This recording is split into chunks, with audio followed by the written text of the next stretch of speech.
कुछ ऐसा कर कमाल कि तेरा हो जाऊं, मैं किसी और का हूं फिलहाल कि तेरा हो जाऊं, मैं किसी और का हूं फिलहाल कि तेरा हो जाऊं। दिल लगी करना है बच्चों तो किताबों से करो, क्योंकि अगर किताबें बेवफाई भी करेंगी ना, आपसे दूर भी जाएंगी ना, आपका कैरियर बना करके जाएंगी। तो कुछ ऐसा ही कमाल आपको करना है कि भाई बोर्ड एग्जाम में आप जमकर फोड़ो, 90 प्लस स्कोर करो, और ये हमारी ईश्वर से दुआ है और ये कामना करते हैं। तो चलिए बच्चों, आज के इस वीडियो में हम आप सभी के कहने पर केमिस्ट्री का भी वन शॉट वीडियो शुरू करते हैं। तो आज के इस वीडियो में बच्चों हम चैप्टर 1 विलेयन के जितने भी इंपॉर्टेंट टॉपिक्स हैं उनको अपन वन शॉट वीडियो के माध्यम से कवर करने वाले हैं। बहुत सारे बच्चों के कमेंट आ रहे थे कि सर तैयारी वीक है केमिस्ट्री की। डोंट वरी मोनू सर है जब तक, तो आपको ये टेंशन लेना ही नहीं है। बस आपको मोनू सर का साथ देना है, यूं ही प्यार बनाए रखना है और जमकर वीडियो पर प्यार दिखाना है। तो चलिए बच्चों देख लेते हैं विलियन चैप्टर के जितने भी इंपॉर्टेंट टॉपिक्स। इसमें 3 से 4 टॉपिक तो इतने ज्यादा इंपॉर्टेंट है जो हर साल बच्चों हर एक सेट में किसी ना किसी तरह के घुमा फिरा के पूछे ही जाते हैं। तो चलिए, आपकी तैयारी बिल्कुल भी नहीं हुई है, डोंट वरी, एकदम जीरो लेवल से अपन स्टार्ट करेंगे, इसलिए अच्छे से इस क्लास को देख लेना और साथ में कॉपी और पेन हाथ में होनी चाहिए, ठीक है ना, क्योंकि वक्त अब बिल्कुल नहीं है। और भाई अब अगर आपने जरा सी भी यूं समझ लीजिए लापरवाही किया आपने रसगुल्लों, डेफिनेटली उसका परिणाम आपको भुगतना पड़ जाएगा। तो चलिए देख लेते हैं इस चैप्टर के सारे इंपॉर्टेंट क्वेश्चन को। सबसे पहला है मोलरता, ठीक। अब ये मत समझ लेना कि ये तो सिंपल है, सिंपल सब है, सिंपल सब होते हैं, ठीक, लेकिन क्या है तो टॉपिक भाई हमें तो इनको अच्छे से समझना है। वो इसलिए क्योंकि बोर्ड एग्जाम में इन पर न्यूमेरिकल भी बनते हैं, क्योंकि केमिस्ट्री में पहले ही बता दिया है बोर्ड ने कि मिनिमम आपका मतलब 7 से 8 नंबर का न्यूमेरिकल रहेगा हर एक सेट में, ठीक। तो चलिए देख लेते हैं मोलरता किसे कहते हैं, ठीक। मोलरता किसे कहते हैं बच्चों? तो मोलरता मोलरता दोनों सेम होते हैं, एक चीज समझिए, ठीक, क्योंकि इनको रटना नहीं है, इनको रटना नहीं है बच्चों, इनके कॉन्सेप्ट को समझना है। अगर केमिस्ट्री में चलता क्या है, विलेय चलता है, विलेयन चलता है, विलायक चलता है, ठीक। तो हमने क्या किया है, एक कास्केट, एक डिब्बा ले लिया है और इसमें क्या किया है बच्चों, ठीक, इसमें कोई सॉल्यूशन भर दिया है, ठीक, कोई सॉल्यूशन, यानी हमने कोई विलेयन इसमें भर दिया है, ठीक है ना। ये क्या है बच्चों? ये विलेयन है, ठीक, विलेयन है, और इसकी क्वांटिटी मान लेते हैं 1 लीटर है, ठीक। 1 लीटर ये विलेयन भरा है और इसमें बाहर से, ठीक है ना, इसमें देखिए बच्चों हम क्या करते हैं, बाहर से कुछ चीज घोल रहे हैं, ठीक, हम इसमें कुछ चीज घोल रहे हैं बाहर से, और जो कुछ भी घोलते हैं उसको क्या बोलते हैं बच्चों? विलेय बोलते हैं, ठीक, क्या बोलते हैं?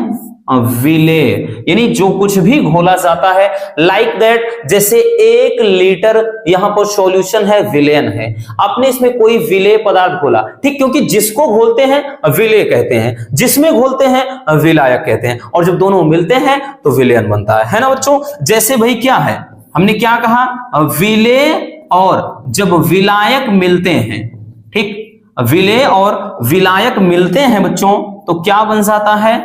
विलेयन, ठीक है ना। जैसे भाई विलेय में क्या है, जैसे हमने चीनी ले लिया, चीनी और प्लस पानी, पानी क्या है? विलायक है, और मिलकर के क्या बन गया, क्या बन गया भाई? शरबत, है ना, शरबत बन गया, तो ये हो गया विलेयन, ठीक। जिस पदार्थ को घोलते हैं उसे विलेय कहते हैं, और जिसमें घोलते हैं बच्चों उसको विलायक कहते हैं, और जब दोनों मिक्स हो जाते हैं तो वो हो जाता है विलेयन।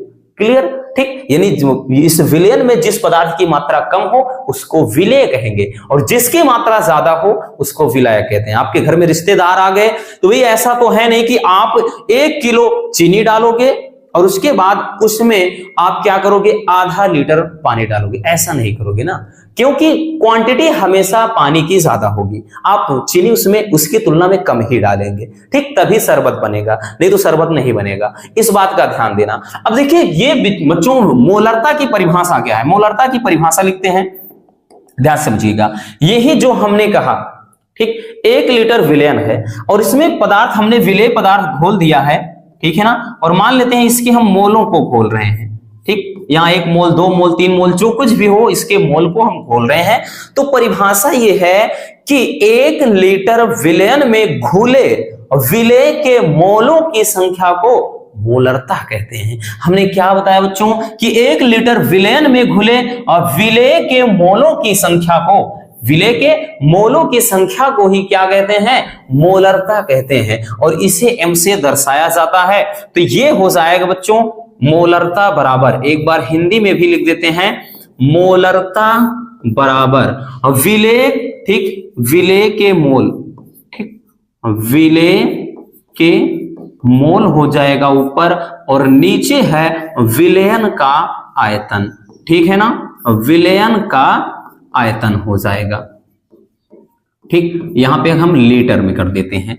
तो ये हो जाएगा फार्मूला। बाकी इसको बच्चों अगर हम मैथमेटिकल फॉर्म में लिखेंगे तो भाई मोलरता को m से दर्शाते हैं, m बराबर, ठीक, अब विलेय के मोल, विलेय के मोलों को बच्चों n से दर्शाते हैं और n बराबर, ध्यान से समझना बच्चों, विलेय का भार यानी n बराबर होता है W/m, ठीक, W/m, ये याद रख लेना रसगुल्लों कि ये फार्मूला आप अच्छे से समझ लेना। इधर लिख देते हैं कि जब भी मोलों की संख्या पूछे तो यानी मोल बराबर होता क्या है, भार बटे अणु भार, भार बटे अणु भार, ठीक है, यानी n बराबर W/m। तो इसको मैथमेटिकल फॉर्म में जब हम लिखेंगे बच्चों तो ये हो जाएगा मोलरता बराबर, अब विलेय के मोलों की संख्या n बराबर हम क्या लिखेंगे, तो हम इसके स्थान में बच्चों लिखेंगे W/m, m नीचे आ जाएगा,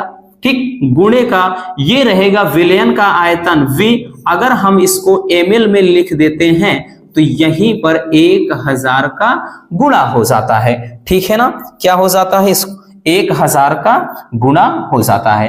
तो ये क्या है आपका मोलरता के लिए सूत्र हो जाता है। इसमें फार्मूला ही बेहद जरूरी है बच्चों, ठीक, क्योंकि हमने बोला ना कि ये न्यूमेरिकल के लिए कुछ ज्यादा ही इंपॉर्टेंट होते हैं, क्योंकि अगर फार्मूला नहीं पता, भाई इसके बारे में कुछ नहीं मालूम, तो आप कैसे सवाल में लगाओगे, ठीक, और इसमें सब चीज सैंबल को भी समझना ज्यादा जरूरी है। चलिए सब समझ लेते हैं। स्मॉल w क्या है बच्चों, स्मॉल m क्या है, ठीक, तो देखिए स्मॉल जो w है इसको बोलते हैं, इसको कहते हैं विलेय का भार, क्या कहते हैं बच्चों, विलेय का भार। हमने बताया ना जो कुछ घोलते हैं उसका भार, जैसे बोल देगा कि 450 ml जल में दे देगा 15 ग्राम चीनी घोली गई है, तो जो घोली गई है वो विलेय का भार होता है, क्लियर, ये विलेय का भार हो जाएगा। और बाकी m क्या है, तो ये विलेय का अणु भार है, क्या है बच्चों, विलेय का अणु भार, ठीक, विलेय का अणु भार हो जाएगा। और बाकी अगर आप देखेंगे तो भाई ये क्या है, V क्या है, तो ये वॉल्यूम है, ठीक, V मतलब ये हो जाएगा आपका आयतन, ठीक, विलयन का आयतन, समझ गए, ठीक। स्मॉल w क्या है, विलेय का भार, स्मॉल m क्या है, विलेय का अणु भार, ठीक है ना, जो विलेय का अणु भार हम निकालते हैं वो है, उसको m से दर्शाते हैं, ठीक।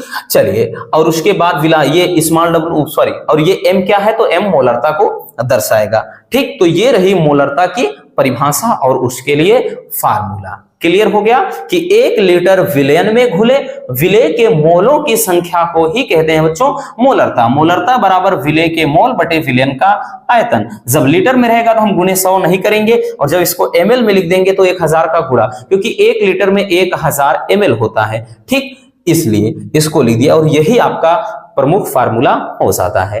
क्लियर हो गया। चलिए स्क्रीनशॉट कर लीजिए, फिर चलते हैं बच्चों हम नेक्स्ट क्वेश्चन की तरफ।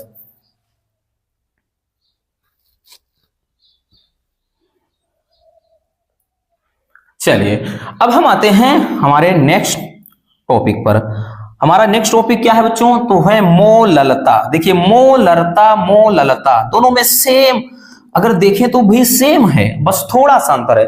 मोलरता यहां मोललता, वहां पर 1 लीटर था, यहां पर 1 केजी, याद रखना। चलिए समझ गए, अब तो समझ गए होगी बच्चों हमने क्या बताया इसमें भी।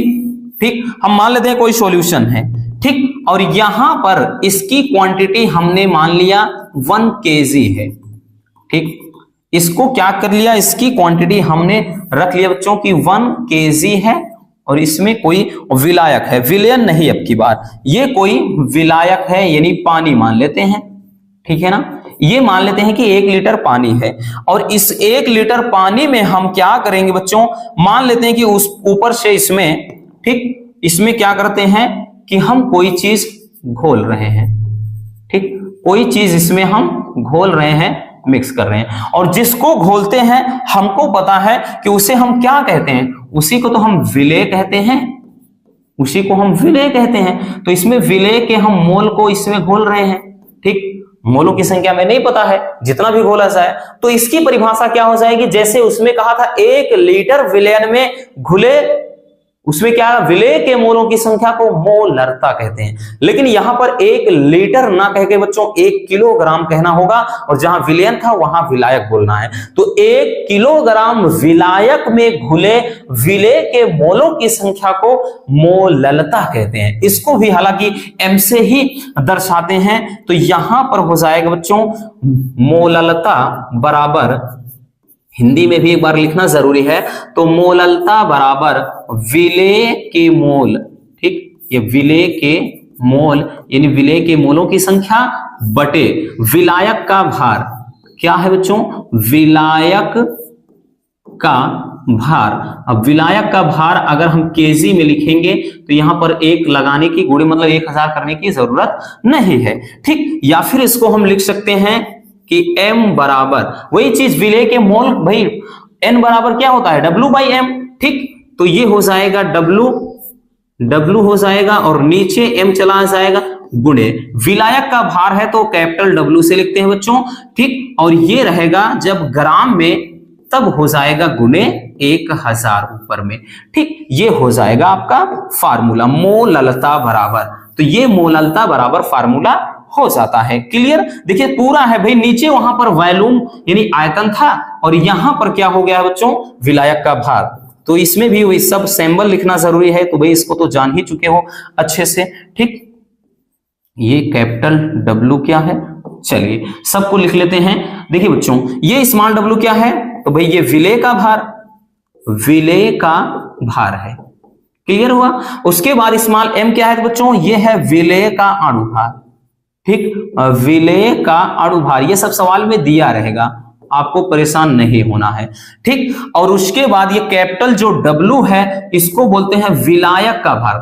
ठीक, स्मॉल w है तो विलेय का भार, कैपिटल W है तो विलायक का भार, विलायक का भार। ठीक, तो ये हो जाएगा, समझ में आ गया कि यहां से क्या हो जाता है, 1 किलोग्राम विलायक में घुले विलेय के मोलों की संख्या को ही कहते हैं मोललता।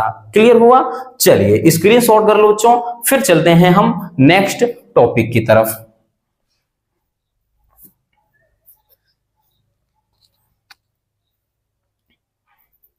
चलिए अब देखते हैं अगले टॉपिक को। ठीक, हमारा नेक्स्ट टॉपिक क्या है, मोल प्रभास। ये तो सबसे ज्यादा इंपॉर्टेंट है, हर साल 2 से 3 सेट में पूछा जाता है बच्चों। ठीक, मोल प्रभास के बारे में। मोल प्रभास या इसी को मोल अंश कहता है। देखिए बेहद आसान है, बस थोड़ा लॉजिक समझना है। जैसे बच्चों हम क्या करते हैं, एक पात्र ले लेते हैं। ठीक, एक पात्र हमने ले लिया है, और इस पात्र में क्या करते हैं, ये सॉल्यूशन है। ठीक, विलयन है बच्चों इसमें, और इसमें हमने कई घटक घोल दिया है। मान लेते हैं 2 घटक, एक A है और दूसरा B। A और B 2 घटक इसमें हमने घोल दिया है। ठीक, और ये क्या है, पूरा का पूरा हमने बताया ये कोई सॉल्यूशन है यानी विलयन है। इस विलयन में हमने 2 घटक A और B घोल दिया है। अब हमें दोनों, क्योंकि मोल अंश का मतलब है कि मतलब ये जो पूरा विलयन है उसमें जो कुछ भी घोला गया उसका अंश यानी हिस्सा या भाग कितना है।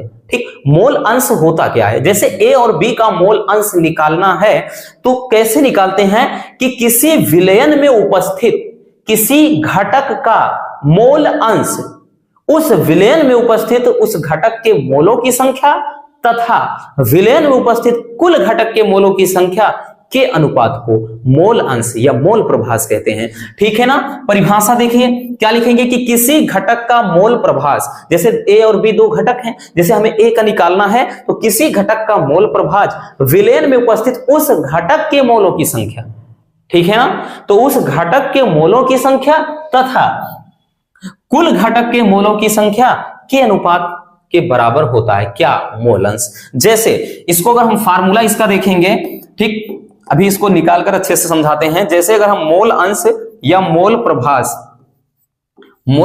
लिखिए बच्चों, या मोल अंश, मोल प्रभास लिखना है तो जैसे किसी घटक का है, एक मिनट, जैसे हमने किसी घटक का हम निकाल रहे हैं तो हम लिखेंगे घटक का मोल प्रभास, तो लिखेंगे यहां पर घटक के मोलों की संख्या, मोलों की संख्या, ठीक, नीचे कुल घटक के मोलों की संख्या, कुल घटक के मोलों की संख्या, ठीक, अब समझ में आया कुछ?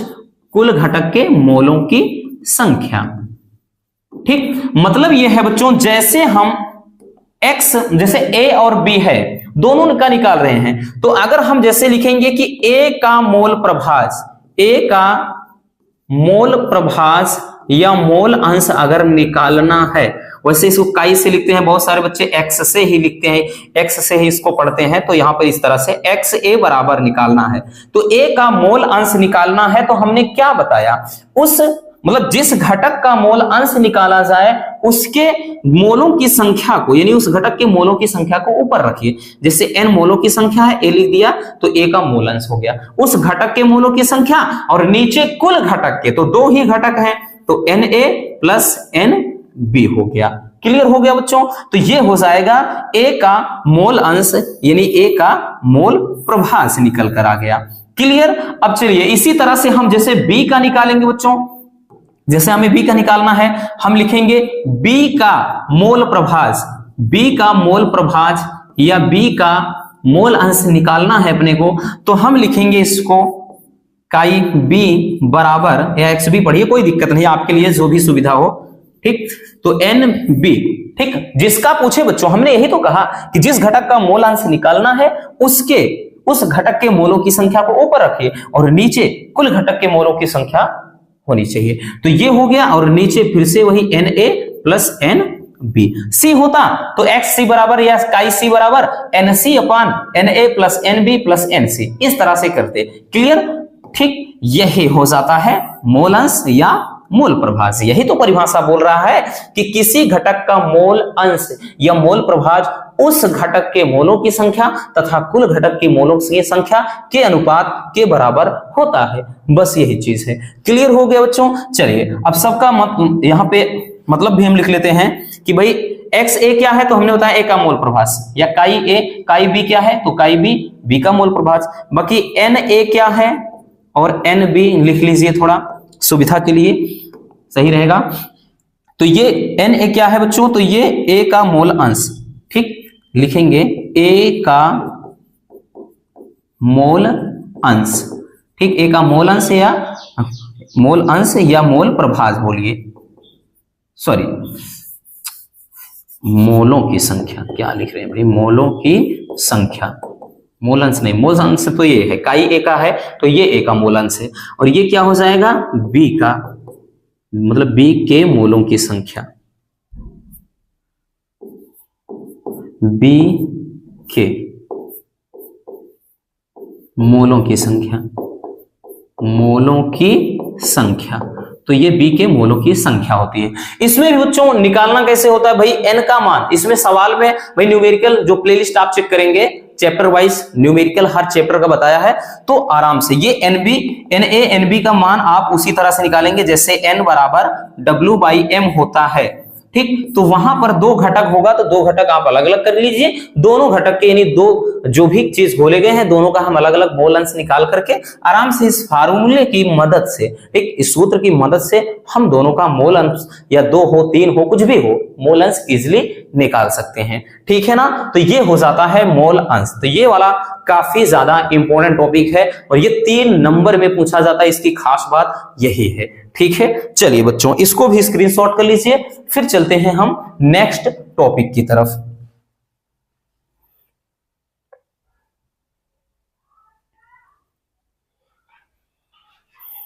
चलिए अब देखते हैं हम अगले टॉपिक को। हमारा नेक्स्ट टॉपिक क्या है? हमारा नेक्स्ट टॉपिक है हेनरी का नियम। तो इन सब टॉपिक को तो हमने ऑलरेडी देख रखा है, लेकिन फिर से भाई जब वन शॉट चल रहा है पूरा तो एक बार में निपटाना तो पड़ेगा ही ना। जितनी बार आएगा और भी आसान है हमारे लिए भाई, और भी ज्यादा बेनिफिट देगा अपने को, क्योंकि चीजें बार बार देखोगे क्लियर हो जाएंगे। ठीक, चलिए बच्चों हेनरी का नियम। हेनरी का नियम क्या कहता है? बहुत ही सिंपल है। तो चलिए इसके कॉन्सेप्ट को समझते हैं, फिर हम बाद में परिभाषा देखेंगे। ठीक, क्योंकि भाई केमिस्ट्री में होता क्या है, सब चीज को बिना प्रैक्टिकल किए हम इसको समझ ही नहीं सकते बच्चों। ठीक, जैसे कोई पात्र हमने ले लिया, कोई पात्र ले लिया, ठीक,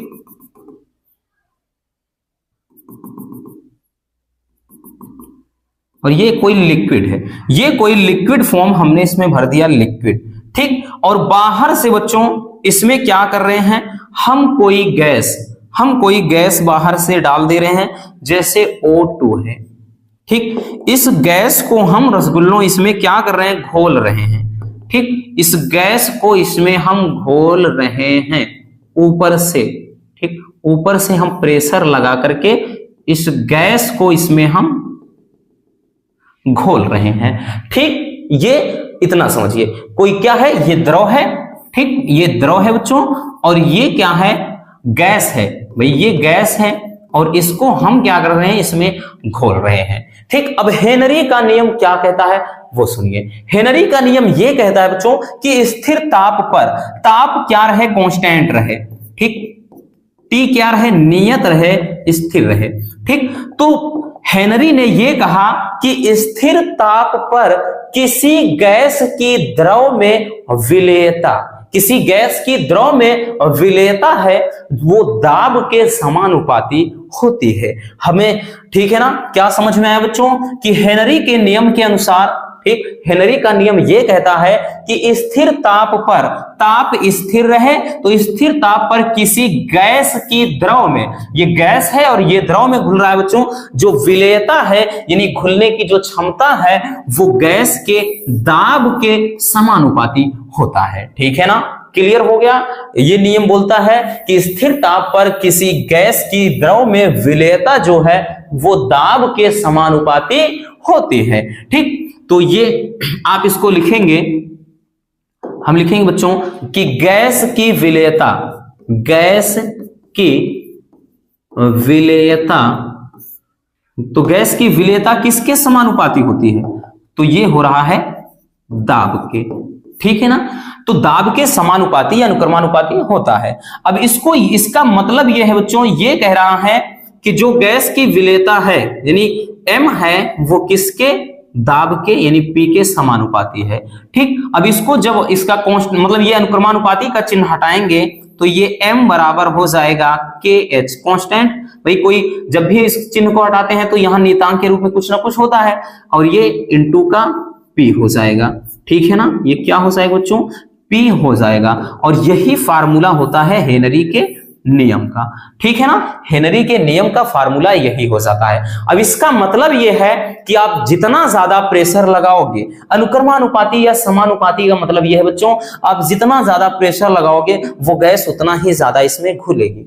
आप जितना कम प्रेशर लगाओगे गैस उतनी कम घुलेगी। यानी वो जो विलेयता होती है, यानी इसमें घुलने वाली गैस की जो मात्रा होती है वो दाब के समानुपाती होती है। जितना ज्यादा दाब उतना ज्यादा घुलेगी, जितना कम दाब लगाएंगे उतना कम घुलेगी। क्लियर हो गया? ठीक है ना। अब इसको यहां पर थोड़ा लिख लेते हैं बच्चों, सिंबल, इन सब का मतलब जानना बेहद जरूरी है। KH और P।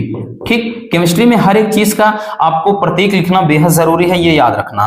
ठीक, M क्या है बच्चों? तो ये घुली गैस की मात्रा, घुली गैस की मात्रा, घुली हुई गैस की मात्रा। KH क्या है? तो ये है हेनरी नियतांक, हेनरी नियतांक हो गया। और P क्या है? तो ये है दाब। ठीक, तो ये क्या है बच्चों? गैस का जो दाब है, तो P दाब हो गया। तो ये है हेनरी का नियम। अब हेनरी का नियम, इसका अनुप्रयोग देखना है। हेनरी का नियम का कहां पर यूज होता है वो अपने को देखना है। तो सबसे पहले आप इसको स्क्रीनशॉट कर लीजिए बच्चों, फिर हम देखते हैं नेक्स्ट, मतलब इसके अगले पार्ट को, ठीक, अनुप्रयोग को।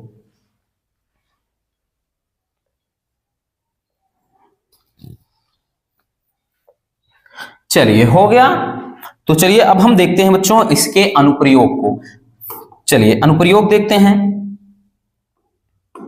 अच्छा, इसकी सीमाएं भी बोला था, पहले सीमा देख लेते हैं फिर अनुप्रयोग। ठीक, हेनरी के नियम की सीमाएं भी, सीमाएं वैसे बहुत कम पूछता है लेकिन जरूरी है भाई। कभी कभार ना पता नहीं कौन सा नशा किए होते हैं बोर्ड एग्जाम वाले की भाई, उनके दिमाग में एकदम अलग ही चीजें चलती रहती हैं। ठीक, इसलिए भाई आपको भी ऐसा नशा करना है कि कुछ भी दें, अपने को तो भाई निपटाना है। तो हेनरी के नियम की सीमाएं क्या है बच्चों? ध्यान से देखिए। पहला है कि यह नियम केवल आदर्श गैस के लिए मान्य है।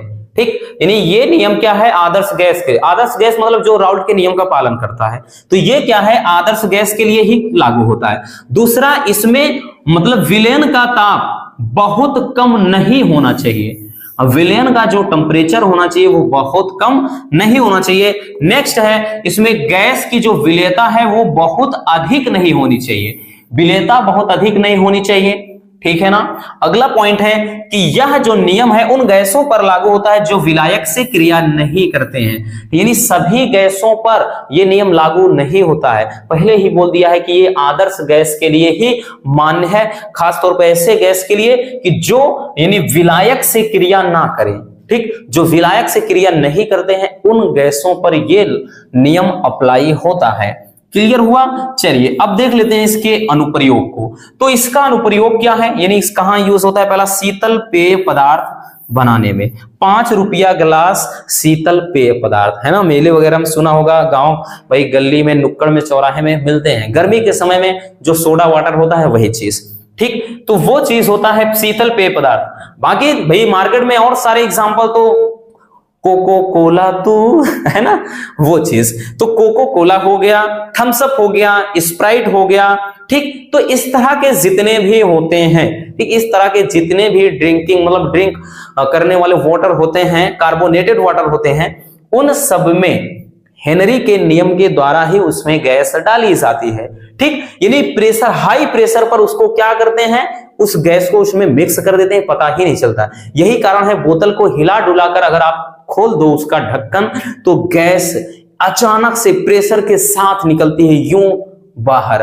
ठीक, तो सारा का सारा वो झाग के रूप में जो होता है उसमें केमिकल, ठीक, वो जो पेय पदार्थ होता है वो निकल जाता है। अगर आप नहीं उसको हिलाओ डुलाओ, आराम से प्रेम से ढक्कन खोलो, पता ही नहीं चलेगा।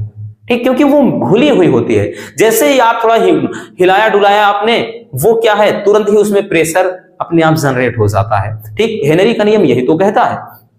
तो जितने शीतल पेय पदार्थ होते हैं बच्चों, ठीक, कार्बोनेटेड वाटर होते हैं, वही उसमें क्या होता है, इसका इस्तेमाल होता है। ठीक, वही चीज होता है कि भाई जब हम पीते हैं, जो उसमें गैस होती है वही गैस रिटर्न होकर हमारे मुंह से डकार के रूप में आ जाती है। आदमी बोलते हैं वाह, सारी पेट की गैस निकल गई, अब तो तबीयत खुश हो जाएगी। ऐसा कुछ नहीं होता, वही गैस वापस आती है। ठीक, इतना याद रखना। दूसरा है बच्चों कि अधिक ऊंचाई पर ऑक्सीजन टैंक में, ठीक, क्योंकि हम जितना ज्यादा आप मतलब इस धरातल से, इस भूभाग से, पृथ्वी से आप जितना ज्यादा आप ऊपर चढ़ेंगे, पहाड़ों पर उससे भी ऊपर जाएंगे, धीरे धीरे वहां पर ऑक्सीजन लेवल कम होने लगता है, प्रेशर ज्यादा होने लगता है। ठीक, इसी कारण मतलब यही कारण है कि पहाड़ों पर प्रेशर कुकर में खाना जल्दी पकता है। Reason, pressure. क्योंकि प्रेशर कुकर में प्रेशर ही तो जनरेट होता है। तो आप जितना ज्यादा ऊंचाई पर चढ़ोगे प्रेशर उतना ही हाई होने लगता है, ऑक्सीजन लेवल डाउन होने लगता है। यही कारण है कि ज्यादा ऊपर चढ़ने पर भाई सांस फूलने लगती है और डर अलग से लगने लगता है। ठीक, तो वहां पर ऑक्सीजन टैंक के रूप में इस्तेमाल होता है। अगला है समुद्री गोताखोर द्वारा। ठीक, जो भी गोताखोर होते हैं समुद्र के अंदर जाते हैं, ठीक, रिसर्च करते हैं या अदर चीज ट्रेजर वगैरह खजाने वगैरह ढूंढते हैं या कोई अन्य समुद्री क्रिया मतलब एक्टिविटीज को जानने के लिए अंदर घुसते हैं जाते हैं, तो उनमें भी जो इस्तेमाल करते हैं गोताखोर, तो उनमें भी हेनरी का नियम लागू होता है, जो मतलब अपने पास अपने साथ गैस लेकर के जाते हैं। क्लियर हो गया? चलिए, तो इसको भी स्क्रीनशॉट कर लीजिए, सीमा मतलब सीमाएं और अनुप्रयोग के। फिर हम देखते हैं नेक्स्ट टॉपिक को।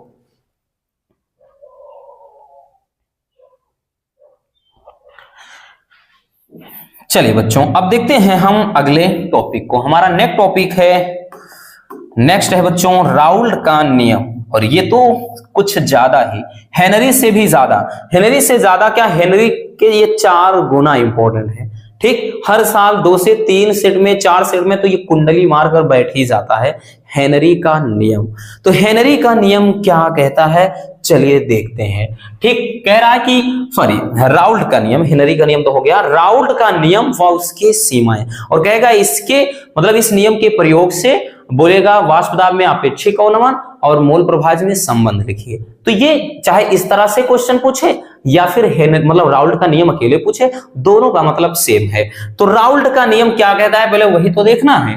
देखिए, राउल्ट के नियम के अनुसार किसी विलायक में, कोई लिक्विड है कोई विलायक है, जैसे पानी ले लीजिए, किसी विलायक में अवाष्पशील विलेय पदार्थ, उसमें कोई पदार्थ आप घोल दीजिए, ग्लूकोज हो गया, शर्करा हो गया, ठीक, यूरिया, कुछ भी आप अवाष्पशील विलेय पदार्थ मिलाने पर प्राप्त विलयन के वाष्प दाब का आपेक्षिक अवनमन। अब वाष्प दाब के आपेक्षिक अवनमन को लिखते हैं P0 माइनस PS अपान P0। इसको बोलते हैं वाष्प दाब का आपेक्षिक अवनमन। वो क्या होता है, विलेय के मोल प्रभाज के बराबर होता है।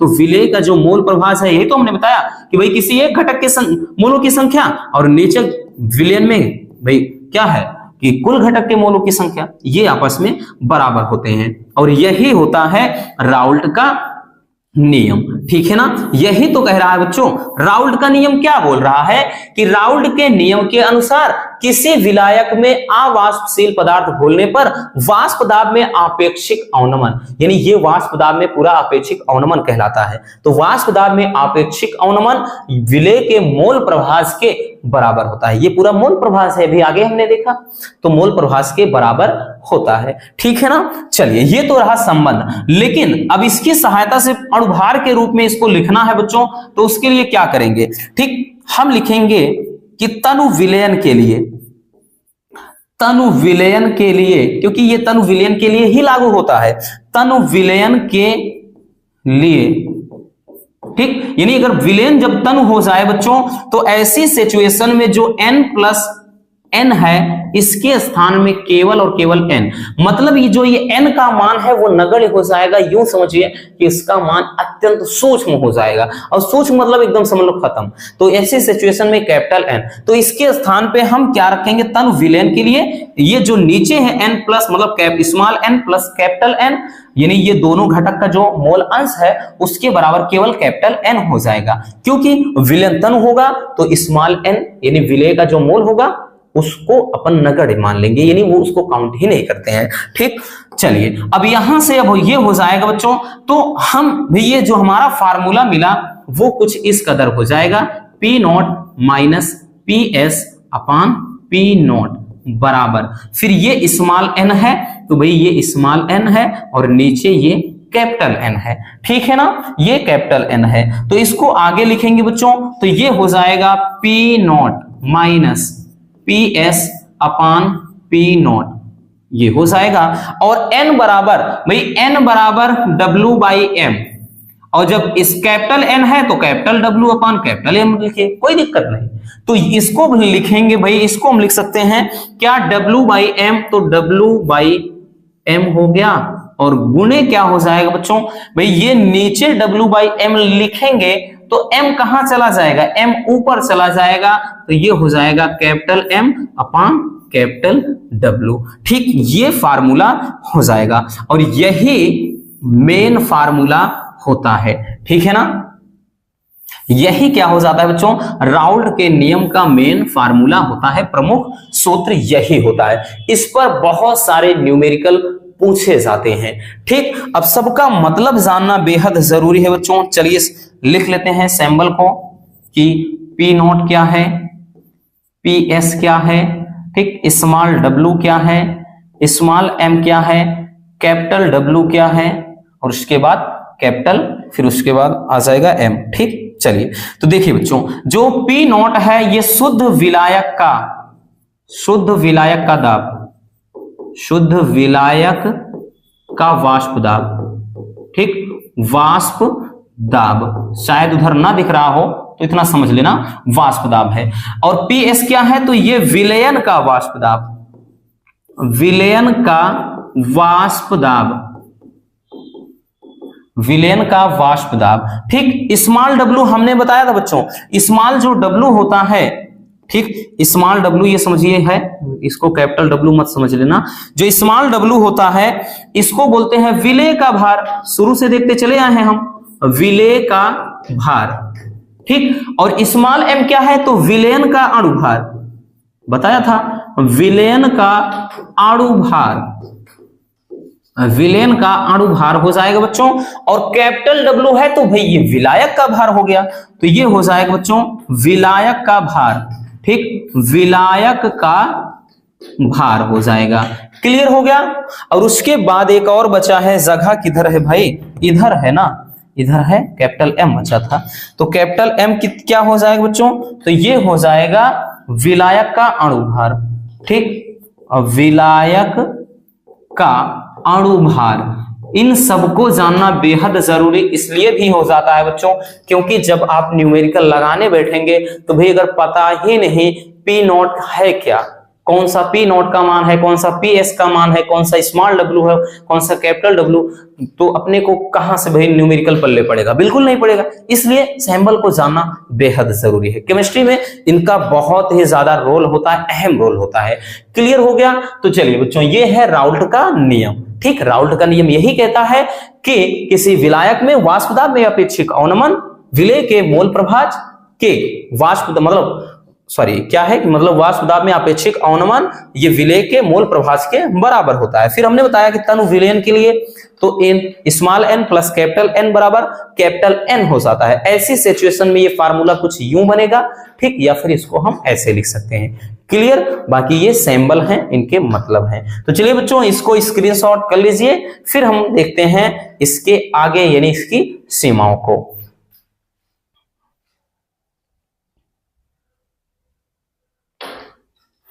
चलिए अब देखते हैं हम नेक्स्ट टॉपिक को। अगला है राउल्ट के नियम की सीमाएं। ठीक, राउल्ट के नियम की सीमाएं क्या है। ठीक, इस स्टूडियो में एक चिड़िया ना बहुत परेशान कर दी है, यूं हम देख पा रहे हैं, वो आकर के यूं समझिए अपने चोंच से इसी इतना ज्यादा खिड़की में बाहर से मारती है। वो वाला कांच है ना जिसे बाहर से देखो तो अंदर का नजारा नहीं दिखता है, अंदर से बाहर का दिखता है। तो वो आकर के समझते हैं कि ये कौन सा भाई कौन चिड़िया है जो रोज आ जाती है। वो अपना ही प्रतिबिंब देखकर रोज चोंच से उस शीशे में मारती है और यहाँ खटखट की आवाज होती है। हम तो वो भी गए हैं इसको भगाते भगाते, अब बिल्कुल नहीं बोलते हैं, मौज करो, जो करना हो करो, है ना, क्या करें रोज रोज। ठीक, उसको मजा मिल रहा है, मजा ले वो। ठीक, देखिए बच्चों, राउल्ट का नियम क्या, मतलब इसके सीमाएं क्या है। सबसे पहला है कि यह तनु विलयन पर लागू होता है। अभी हमने बताया कि यह सांद्र विलयन पर नहीं लागू होगा, ये केवल तनु विलयन पर लागू होता है। ठीक, राउल्ट का नियम। दूसरा बच्चों कि यह अवाष्पशील पदार्थ के विलयन पर लागू होता है, वाष्पशील पदार्थ के विलयन पर लागू नहीं होता है। ठीक, तीसरा है कि यह वैद्युत अपघट्य के विलयन पर लागू नहीं होता है, यानी वैद्युत अनपघट्य के विलयन पर लागू होगा। वैद्युत अपघट्य में कौन कौन से आते हैं भाई, वैद्युत अपघट्य में तो NaCl हो गया, KCl हो गया, H2SO4 हो गया, HCl हो गया, ठीक है ना। अब उसके बाद मतलब इस तरह से ये सभी आपके क्या है, वैद्युत अपघट्य। अनपघट्य में कैसे आते हैं, क्या आते हैं बच्चों, अनपघट्य में आता है जैसे NH2 CONH2, ठीक, यानी यूरिया हो गया। ठीक, उसके बाद हम जैसे बात करें C6H12O6 या फिर कहते हैं C12H22O11, ठीक, यूरिया हो गया, ग्लूकोज हो गया, शर्करा हो गया, स्टार्च हो गया, ये सब वैद्युत अनपघट्य है। ठीक, और ये वैद्युत अपघट्य है। तो राउल्ट का नियम इन के लिए नहीं है, यानी राउल्ट का जो नियम है वैद्युत अपघट्य के विलयन पर लागू नहीं होता है, वो केवल क्या है, वैद्युत अनपघट्य के विलयन पर लागू होता है, यानी इनके विलयन पर लागू होता है। क्लियर हो गया, समझ में आया बच्चों? चलिए, तो इसको भी स्क्रीनशॉट कर लीजिए, फिर हम देखते हैं नेक्स्ट टॉपिक को।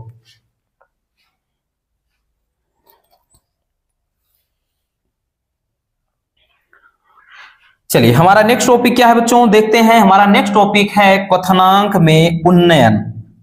यह भी बेहद लाजवाब है। क्वथनांक में उन्नयन। उन्नयन का मतलब क्या है? बढ़ना। अवनमन का मतलब क्या है? कम होना। उन्नयन का मतलब वृद्धि, अवनमन का मतलब कमी। वृद्धि और कमी समझिए, बस पूरी कहानी एकदम सेट है। ठीक, अब देखिए बच्चों, इसमें होता क्या है, जैसे हम कोई विलायक ले लेते हैं। हमने क्या किया बच्चों, कोई विलायक, लाइक दैट, इसमें पानी भरा है, ठीक है ना, इसमें क्या है बच्चों, पानी है, पानी है, इसमें कोई अवाष्पशील पदार्थ घोल दीजिए।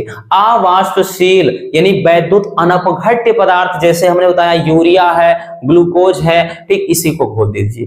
तो किसी विलायक में कोई अवाष्पशील पदार्थ घोल देने पर क्वथनांक में जितना मतलब वृद्धि हो जाए, क्वथनांक जितना बढ़ जाए, उसी को कहते हैं क्वथनांक में उन्नयन।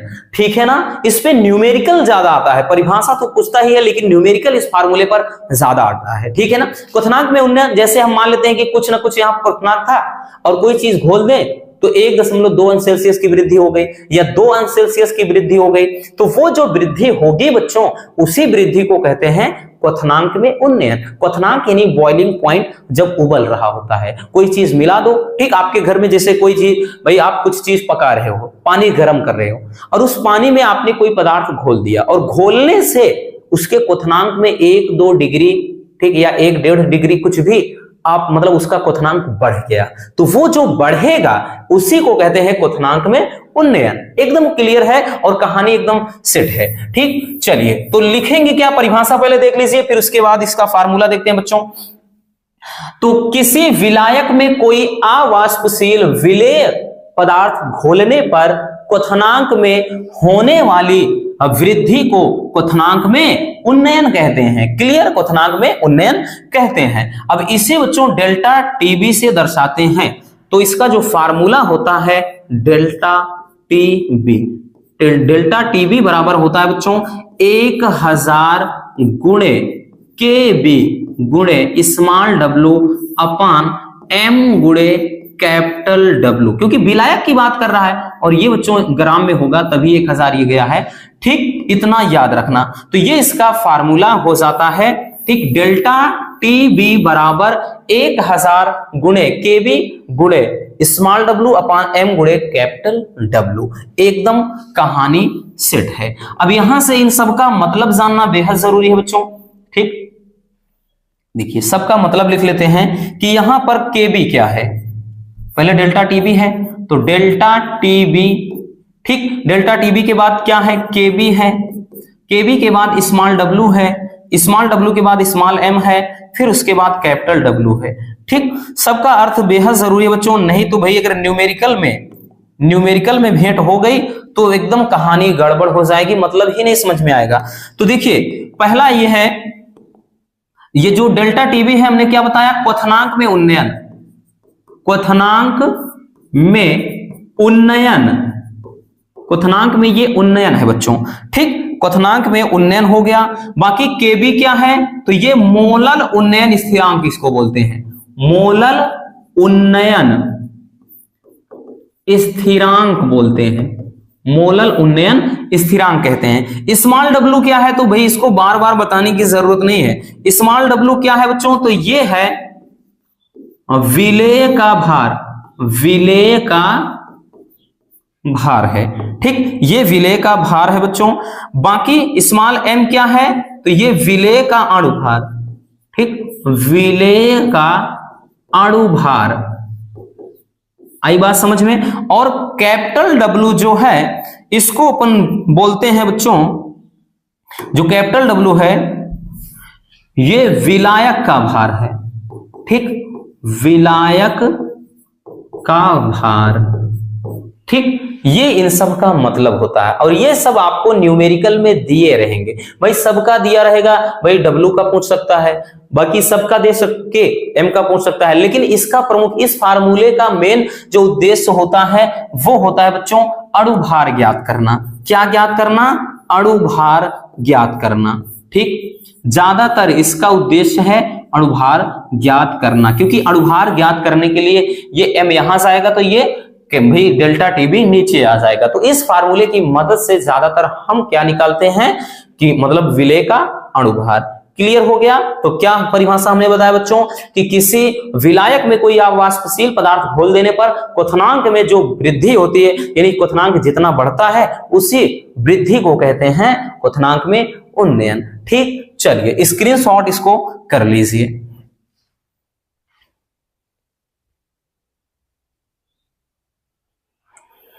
चलिए बच्चों, अब हम देख लेते हैं हिमांक में अवनमन। हिमांक में अवनमन, देखिए क्वथनांक में उन्नयन और हिमांक में अवनमन दोनों समझो सेम है, बस थोड़ा सा अंतर है। थोड़ा अंतर कहां पे है? जहां पर वृद्धि हो जाती है वहां पर कमी, और जहां पर क्वथनांक बोला था वहां पर हिमांक बोल दीजिए। कि किसी विलायक में कोई अवाष्पशील पदार्थ घोल देने पर हिमांक में जो कमी होती है उसे कहते हैं हिमांक में अवनमन। अवनमन का मतलब कमी हो गया बच्चों, वहां पर क्वथनांक था इसलिए क्वथनांक पढ़ा, क्वथनांक में उन्नयन, यहां पर हिमांक है तो यहां पे हिमांक में अवनमन। बात एकदम क्लियर। ठीक, तो इसका फार्मूला डायरेक्टली फार्मूले पे आते हैं क्योंकि इसमें बहुत ज्यादा तामझाम करना है नहीं अपने को। ठीक, तो इसको लिखते हैं डेल्टा टी एफ से।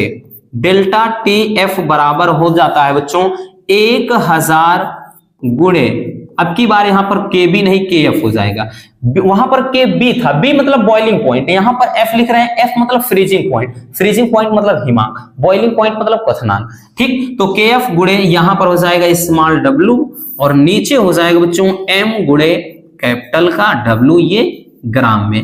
क्लियर? इतना क्लियर हो गया बच्चों? चलिए ये आपका मेन फार्मूला हो जाएगा, है ना। अब भाई इसमें मतलब बताने की जरूरत है नहीं, जो कुछ चीजें हैं उसी को लिख लेते हैं, बाकी तो सब हमने बता दिया। डेल्टा टी एफ क्या है और उसके बाद के एफ क्या है इसको जान लीजिए, बाकी तो सब आप बार बार आपको भाई मिल ही रहा है। तो डेल्टा टी एफ क्या है? तो ये है हिमांक में अवनमन। हिमांक में अवनमन, अवनमन का मतलब है कमी, हिमांक में अवनमन। के एफ क्या है? तो ये मोलल अवनमन स्थिरांक है, मोलल अवनमन स्थिरांक, मोलल अवनमन स्थिरांक है। ठीक, बाकी तो भाई इसको तो बता ही चुके हैं, बाकी लिखना हो तो आप लिख सकते हैं बच्चों, ठीक है ना। ये क्या हमने बताया था? विलेय का भार। ठीक, विलेय का भार हो जाएगा, बार बार वही चीजें आपके सामने आ रही हैं। स्मॉल जो m हो जाएगा ये क्या हो जाएगा? तो इसको बोलेंगे बच्चों विलेय का अणुभार। क्या कहेंगे? विलेय का अणुभार। और बाकी जो कैपिटल W है वो क्या है? विलायक का भार। ठीक, इस तरह से हम इस फार्मूले की मदद से कुछ भी निकाल सकते हैं, चाहे तो हिमांक में अवनमन निकालें या फिर हम मोलल अवनमन स्थिरांक निकाल सकते हैं या फिर विलेय का भार निकाल सकते हैं या फिर अणुभार, कुछ भी निकाल सकते हैं। क्लियर हो गया? चलिए इसको भी स्क्रीनशॉट कर लीजिए।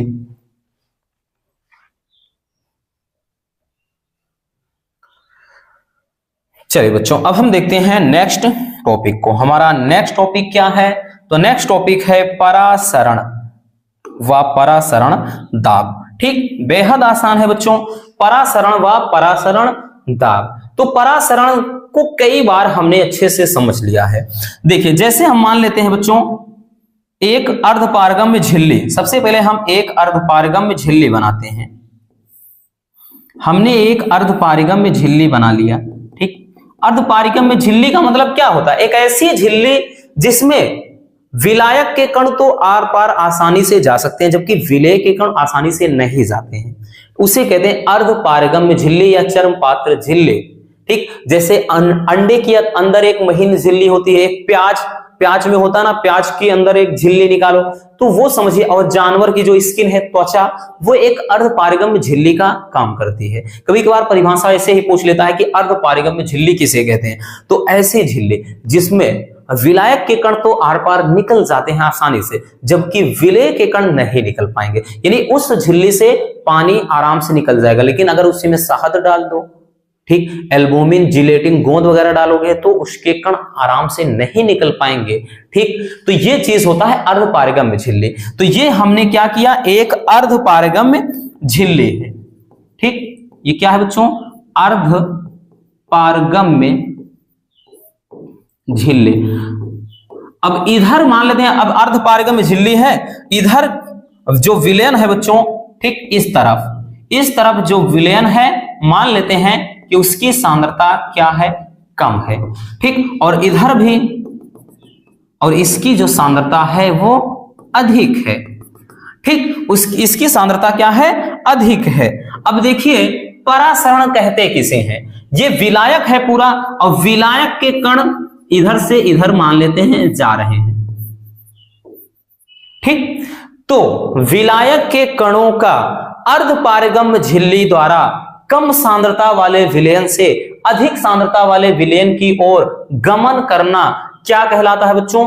परासरण कहलाता है। मतलब इधर जो सांद्रता है, ठीक, वो कम है, इधर सांद्रता कम है और इधर की सांद्रता अधिक है। ठीक, अधिक है। तो परिभाषा क्या लिखेंगे कि वही चीज कि किसी विलायक के कणों का मतलब कम सांद्रता वाले विलयन से अधिक सांद्रता वाले विलयन की ओर अर्धपारगम्य झिल्ली द्वारा प्रवाह या स्वतः प्रवाह क्या कहलाता है? परासरण कहलाता है। ठीक, यानी अर्धपारगम्य झिल्ली में से जब विलायक के कण कम सांद्रता वाले विलयन से अधिक सांद्रता वाले विलयन की ओर जाते हैं, देन इस घटना को कहते हैं बच्चों परासरण। अब परासरण जब होगा तो इस झिल्ली पर एक प्रेशर जनरेट होता है, एक दाब लगाता है जो परासरण का विरोध करता है, उसी दाब को कहते हैं परासरण दाब। तो परासरण दाब की परिभाषा लिखेंगे बच्चों कि उच्च सांद्रता वाले विलयन पर लगाया गया वह बाहरी दाब जो विलायक के अणुओं का प्रवाह अर्धपारगम्य झिल्ली से रोक दे, उसे कहते हैं परासरण दाब। इसकी 3-4 परिभाषा है, तो कोई भी आप लिख सकते हैं। ठीक, या हमने बताया कि विलयन पर अर्धपारगम्य झिल्ली द्वारा लगाया गया बाहरी दाब ही क्या कहलाता है? परासरण दाब। या फिर हमने बताया बच्चों उच्च सांद्रता वाले विलयन पर लगाया गया वह बाहरी दाब जो क्या करे? परासरण की प्रक्रिया को रोक दे, उसे कहते हैं परासरण दाब। अब परासरण दाब के लिए गैस समीकरण से इसका फार्मूला निकालते हैं। ठीक, इसका फार्मूला निकालते हैं बच्चों गैस समीकरण से, गैस समीकरण से। ठीक, तो गैस समीकरण से, गैस समीकरण याद करिए पीवी बराबर एनआरटी होता है। क्लियर हो गया? ये आपने पढ़ा है पिछली कक्षाओं में। तो पीवी बराबर एनआरटी ये गैस समीकरण होता है, लेकिन यहां पे पी ना होकर के यहीं पर उसको अपन पाई से दर्शा देते हैं। तो इसका जो फार्मूला हो जाता है पाई बराबर एन आर टी, मतलब पाई वी बराबर एन आर टी, ये फार्मूला हो जाता है। ठीक, तो इसका एक फार्मूला पाई वी बराबर एन आर टी हो जाता है।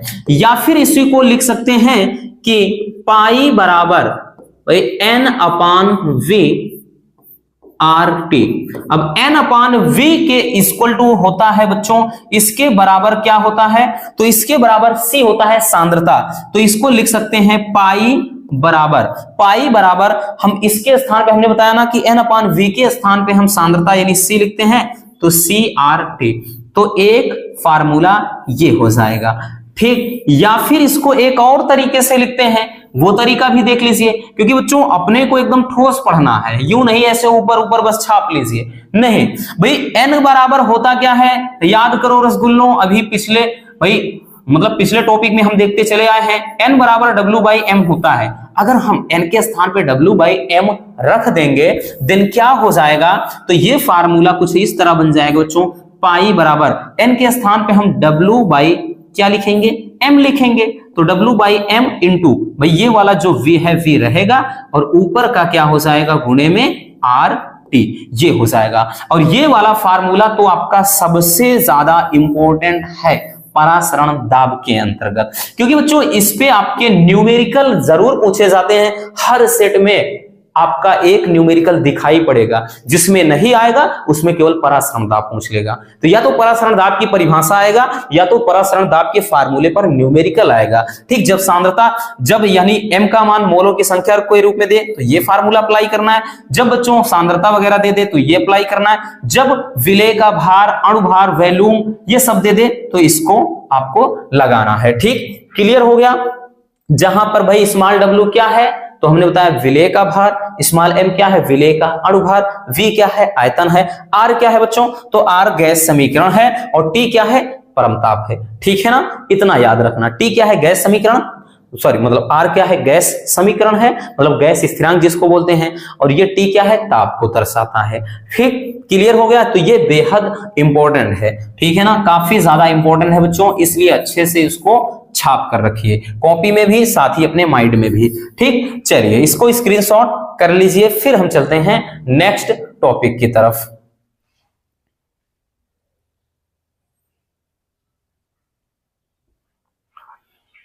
चलिए बच्चों हो गया। अब हम आते हैं अगले टॉपिक पर। हमारा नेक्स्ट टॉपिक क्या है, वांट हाफ गुणांक। ठीक, जब हम समीकरण बताए थे आर्हेनियस समीकरण, नैनस्ट समीकरण, तो वहां पर वांट हाफ गुणांक को समझाया था, आपको भलीभांत पता होगा, इसलिए बहुत ज्यादा डिटेल्स में यहां नहीं बताएंगे। ठीक, केवल वांट हाफ गुणांक क्या है भाई, नया इंक्लूड हुआ है, परिभाषा केवल जानिए। वांट हाफ गुणांक कहते किसे हैं, किसी अणु संख्य गुणधर्म के प्रायोगिक मान तथा सामान्य मान के अनुपात को कहते हैं वांट हाफ गुणांक। ठीक, हमने क्या बताया वांट हाफ गुणांक, परिभाषा अगर सूत्र लिखेंगे तो लिखेंगे बच्चों कि वांट हाफ गुणांक, तो वांट हाफ गुणांक बराबर होता है अणुसंख्य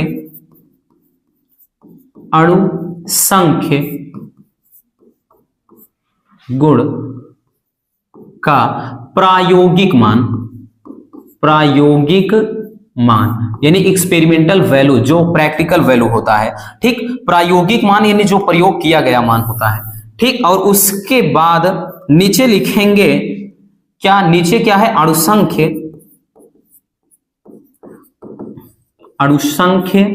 गुणधर्म का सामान्य मान। सामान्य का मतलब मूल मान, जो उसका पहला मान हो। ठीक, मूल मान ये कहलाता है आपका, क्या कहलाता है वांट हाफ गुणांक। ठीक, वांट हाफ गुणांक या want half factor, want half कारक कहते हैं। तो वांट हाफ गुणांक किसे कहते हैं, किसी अणुसंख्य गुणधर्म का प्रायोगिक मान, ठीक, यानी प्रैक्टिकल जो मान होता है, तथा अणुसंख्य गुण का सामान्य मान जिसको मूल मान कहते हैं, उसका जो अनुपात होता है वो वांट हाफ गुणांक कहते हैं। ठीक, उसे अगर पूछ ले बच्चों अणुसंख्य गुण क्या है, तो अणुसंख्य गुण में याद रखना, ठीक, जो अणुसंख्य गुण होता है, तो अणुसंख्य गुण के अंतर्गत कौन कौन से आते हैं, इसमें बहुविकल्पी भी पूछता है। तो अणुसंख्य गुणधर्म में याद रखिएगा, इसके अंतर्गत बच्चों जैसे आता है वाष्प दाब में अपेक्षिक अवनमन। ठीक, वाष्प दाब में आपेक्षिक अवनमन ये अणुसंख्य गुणधर्म में आता है। ठीक, दूसरा अगर हम बात करें तो दूसरा जैसे आपका है बच्चों, इसमें दूसरा मोलल उन्नयन स्थिरांक, सॉरी मतलब क्वथनांक में उन्नयन, तो क्वथनांक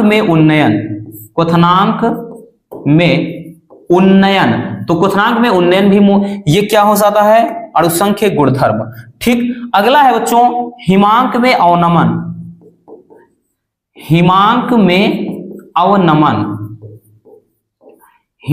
अवनमन। ठीक, यानी ये पहला हो गया, दूसरा हो गया और उसके बाद तीसरा हो गया। इसके अलावा एक और है चौथा, अभी जिसके बारे में इसके पहले देखा, परासरण दाब। ठीक, तो परासरण दाब ये सभी अणुसंख्य गुणधर्म के अंतर्गत आते हैं।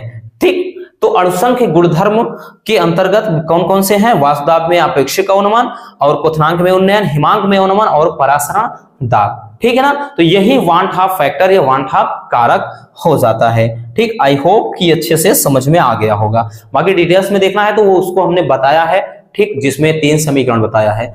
ठीक है ना, चलिए इसको भी स्क्रीनशॉट कर लीजिए बच्चों।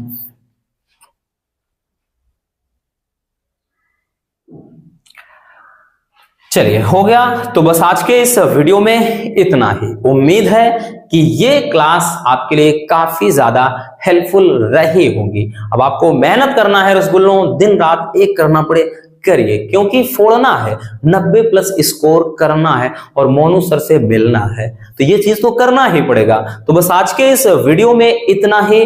वीडियो पसंद आई हो तो प्यार से एक लाइक कर देना, और नए हैं तो चैनल को सब्सक्राइब जरूर कर लीजिए। Love you, bye bye, take care. और हाँ, एक प्यारा सा कमेंट करना बिल्कुल मत भूलिएगा और इसको स्क्रीनशॉट कर लीजिए।